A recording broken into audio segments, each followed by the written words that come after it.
నాయకత్వం నాయకత్వం జగన్ నాయకత్వం.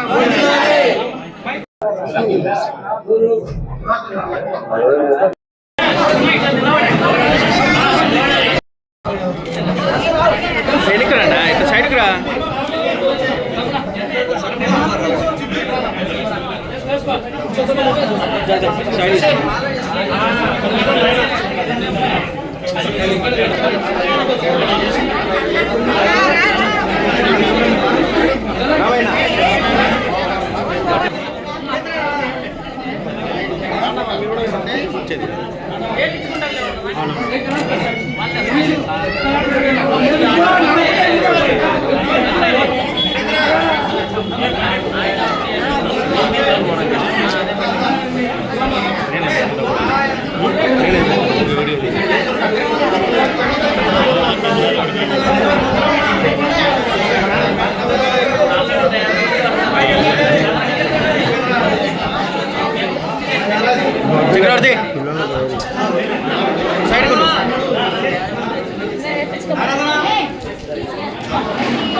రాకుండా వాళ్ళే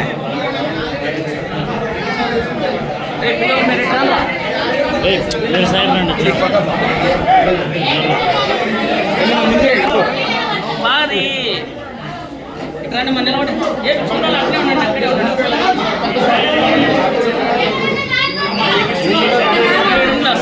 అట్లే ఉండండి. అక్కడే పిల్లలు మీరు దూరం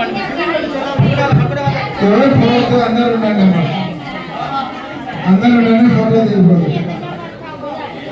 అందరికి ఫోటో తీస్తారు. తర్వాత చక్రవర్తి ఫోటో తీసుకొని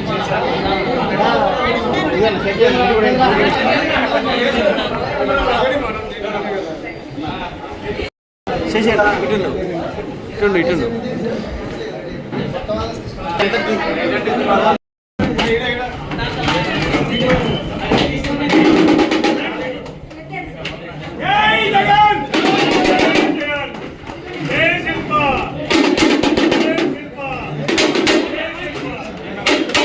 చక్రవర్తి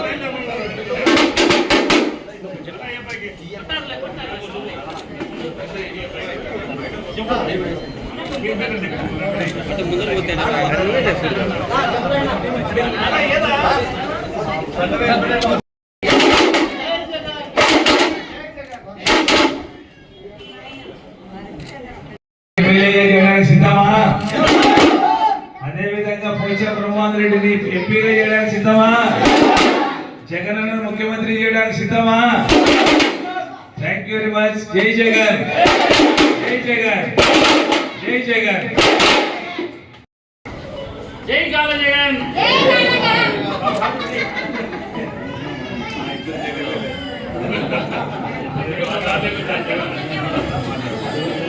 హలో, ఈరోజు గౌరవనీయులు అందరికీ నమస్కారం. మన నవరత్నాలు ఆశాభావంతో మేము ఇక్కడ చేయడం జరిగింది. అదేవిధంగా ఎల్లప్పుడూ మేము శిల్పా కుటుంబానికి అండగా ఉంటామని ఈ సభాముఖంగా తెలియజేస్తున్నాము. అదేవిధంగా మా వాళ్ళలో కూడా మా బాసార క్షత్రియులు కూడా పేద కుటుంబాలు ఉన్నాయి. వాళ్లకు దయచేసి కొంచెం ఉన్నస్థానాలు తర్వాత జగనన్న ముఖ్యమంత్రి అయ్యే ఖాయము. విషయం ఏమంటే మన శిల్పా రవిచంద్ర కిషోర్ రెడ్డి గారిని గెలిపించి జగనన్న చేతిలో మినిస్టర్ గా తీసుకుంటామని సభాముఖంగా తెలియజేస్తున్నారు. జై జగన్, జై జగన్.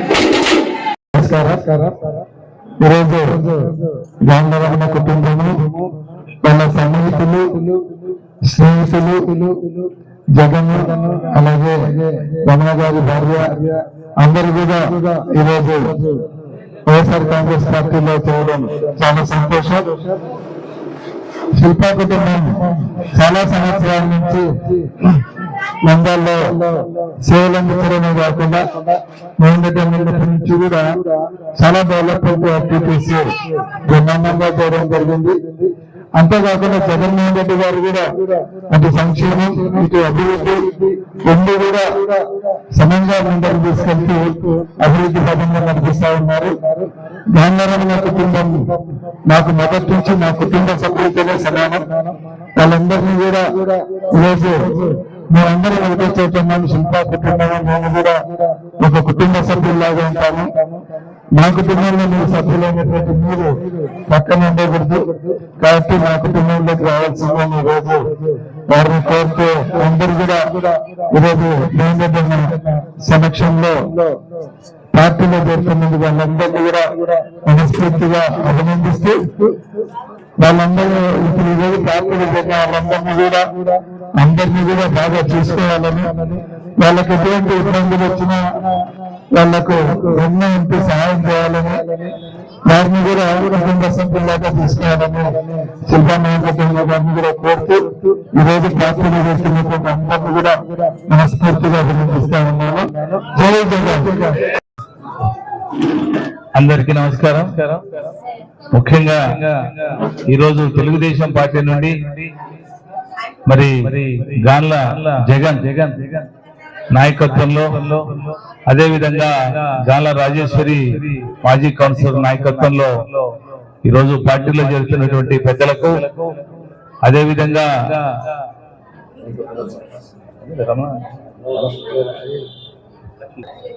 గాన్ల వెంకటరమణ, అదేవిధంగా లక్ష్మీదేవి, వెంకటరత్నం లక్ష్మీదేవి 9వ వార్డు గాన్ల సుధీర్,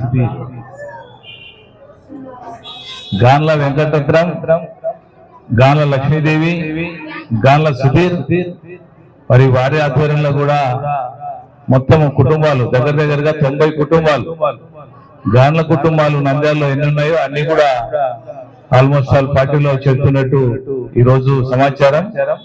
వీళ్ళే కాకుండా వీళ్ళ యొక్క ఆధ్వర్యంలో ఈ రోజులో పార్టీలో చేస్తున్నటువంటి మిత్రులు, శ్రేయోభిలాషులు, స్నేహితులు, అదే విధంగా బంధువర్గం కూడా ప్రత్యేకంగా ఈ యొక్క వైఎస్ఆర్సీపీ పార్టీలకు ఆహ్వానిస్తూ జగనన్న సంక్షేమ కార్యక్రమాలు, ఎందుకంటే మీరు చూస్తున్నారు ఈరోజు వాలంటీర్ వ్యవస్థను నిర్వీర్యం చేయాలని ప్రయత్నం చేస్తున్నటువంటి వ్యక్తి చంద్రబాబు నాయుడు గారు. అదే వాలంటీర్ వ్యవస్థ బలోపేతం చేయాలని చూస్తున్నటువంటి వ్యక్తి జగన్మోహన్ రెడ్డి గారు. ముఖ్యంగా వాలంటీర్స్ అంటే ఏదో ఈయనకు శత్రువులుగా చంద్రబాబు నాయుడు పరిగణిస్తున్నాడు.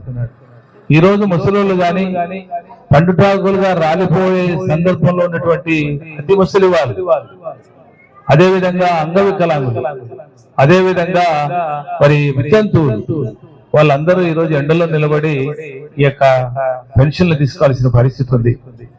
నిజంగా జగన్మోహన్ రెడ్డి గారు పిలుపునిస్తే రాష్ట్ర వ్యాప్తంగా ఒకటే రోజు రిజైన్ చేయడానికి కూడా వాలంటీర్లు రెడీగా ఉంటారు. కానీ అనడం లేదు ఆయన. ఎందుకంటే మీరు ఎట్లా చేసినా మా వాళ్ళని ఇబ్బంది పెట్టొచ్చాం, కానీ మా వాళ్ళు ఏం చేసినా కానీ కూడా మరి సైనికుల మాదిరి పనిచేస్తారు, అన్ని విధాలుగా సహాయపడతారనే ఆలోచనతోనే ముందుకు పోతున్నారు తప్ప మరి ఏదో ఇబ్బంది పెట్టాలని ఎక్కడ ప్రయత్నం చేయలే. మీరే కోర్టుకు పోయినారు, మీరే అదే విధంగా ఎన్నికల కమిషన్ పెట్టారు, మీరే ఇబ్బంది పెట్టి ఈరోజు వాలంటీర్ వ్యవస్థ మళ్ళీ మాకేదో రుద్దాలని చెప్పి మిగతా పేపర్లు రాయిస్తున్నాయి. నేను ఒకటే చెప్తా ఉన్నా, మరి జగన్మోహన్ రెడ్డి గారు ఒక 25-30 సంవత్సరాలు రాజకీయాలు చేయాలనే ఉద్దేశంతో రాజకీయాలకు వచ్చిన వ్యక్తి. మీరు బాగా అబ్జర్వ్ చేసుకోండి, రాజకీయాలకు వచ్చినప్పుడు ఫస్ట్ సారి 5 సార్లు కష్టపడితే 5 సంవత్సరాలు ఓడిపోయినారు. ఓడిపోయిన తర్వాత ఏమాత్రమూ నిర్లక్ష్యం చేయకుండా, నిరుత్సాహపడకుండా మళ్ళా 5 సంవత్సరాలు మరి ప్రజలకు వచ్చినాడు, అత్యధిక మెజార్టీ గెలిచినాడు, రాష్ట్రంలోనే 151 సీట్లు గెలిచాడు. తిరిగి మళ్ళా ఈ రోజు ప్రజల ఆశీర్వాదంతో ఆ రోజు ఏదైతే మేనిఫెస్టోలో చెప్పాడో అది భగవద్గీతగా భావించాడు, అదే ఖురాన్ గా భావించాడు, అదే విధంగా బైబిల్ గా భావించాడు. ఆ మేనిఫెస్టోలో ఏదైతే చెప్పినాడో మేనిఫెస్టోలో చెప్పినటువంటి తూచా తప్పకుండా 99 భాగాలు పూర్తి చేసినటువంటి ఏకైక ముఖ్యమంత్రి ఈ రాష్ట్రంలోనే కాదు మొత్తం దేశంలోనే ఏకైక ముఖ్యమంత్రి ఎవరయ్యా 99% మేనిఫెస్టోని అమలు జరిపినటువంటి వ్యక్తి అంటే జగన్మోహన్ రెడ్డి గారు అని చెప్పక తప్పదు.